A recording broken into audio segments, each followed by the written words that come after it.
You look at the use of so many things like that. That's where DIY comes into place. Like, there's a lot of things that people will use that aren't necessarily for growing. One thing when I now getting the AC Infinity wick system, I love it. It's optimized way better than what I did in the past. But what I've done before is utilized a wick directly into the pot, and the wick was literally just a thick shoestring, and it would water super fast. That's the problem, is the thickness. It wasn't as coarse as what it should be, but I just had two shoestrings wrapped through with a bottom little reservoir, which was just what are those, like a laundry tote, like the purple 18-gallon laundry totes, and that was full of water. And I will say I ran into some issues because, again, that top was weak.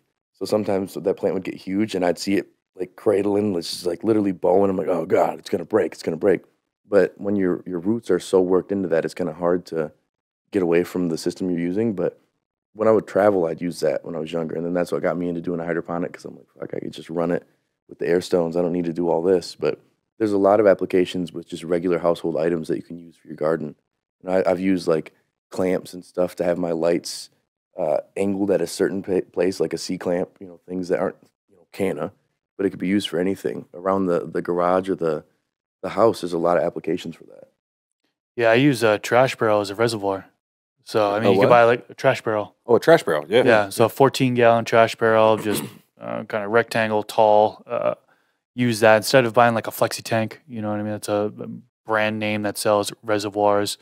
I have one that was like a 25-gallon or something like that. I know Happy Hydro sent it to me. Big shout out to them. Actually, wearing their shirt right now. But those can be expensive, So instead of that, going over to, I think I got it from Home Depot or Lowe's, $10, $15 for a trash barrel, drilling a hole in the side, and then using that as a reservoir. And actually have my Blue Mat system hooked up to that.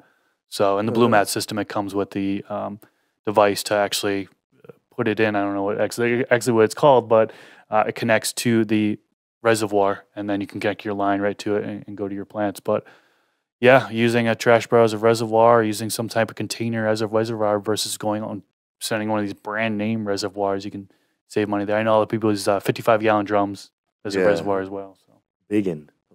Anywhere where you can save a little money, man. I don't think there's any shame in that. Slap your favorite podcast stickers on it and call it a unit, call it a device. Works great.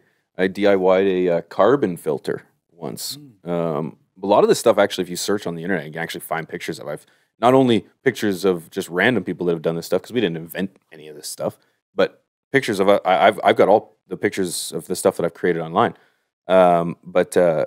The carbon filter that I created was do you guys have whey protein? Oh, yeah. Oh, okay. You know those containers that they come? Yeah, okay. Look at each other like, what the fuck? Yeah. It's an insult. As you guys can tell, I use it all the time. I'm pretty swole. The camera takes off 45 pounds. Do you think it only exists in Canada? Yeah, I don't know what exists up here, down there. Yeah. Oh, we got pee.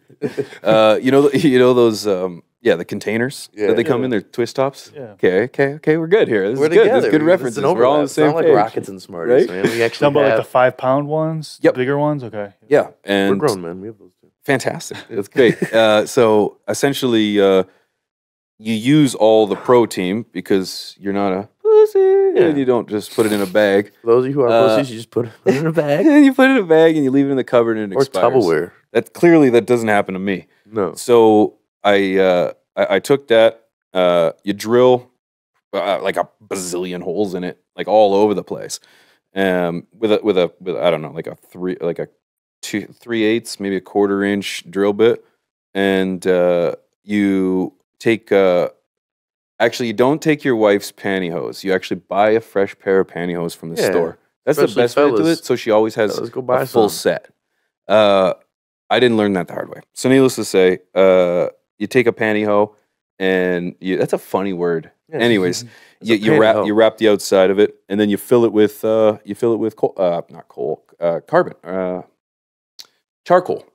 and you've got yourself a carbon filter, and you screw the lid back on, which you've drilled holes into and whatnot, and you can duct that right into. You can put that right to a duct, and away you go. Big brain shit. It works pretty well. It worked for me. I had one of those duct fans. They're just like a cylindrical little duct fan. You can get 6-inch, 8-inch, and I just that was my inline fan. It worked good, huh? I don't know about good. It worked. But it worked, you know. That's- There was definitely a cut down in Smell. the smell coming around like in the house. And in a pinch, you know, like carbon filters can be pretty pricey no matter what, you know, and not everybody has the extra funds, especially with the price of genetics these days, you know. That's something that you definitely need to take into consideration, because I don't want to have to spend too much money in the wrong area. I'm already trying to justify, as many of us, to our spouse that you know, I'm not going to spend the whole family income on my projects, you know. So, But you should. yeah, but you should. Yeah, but you should. Yeah. So, yeah, DIY carbon filter. Yeah. This FTS clip was brought to you by AC Infinity, leaders in garden innovation. Use discount code TheStash15 at checkout to save some money on your order. From the Stash Podcast.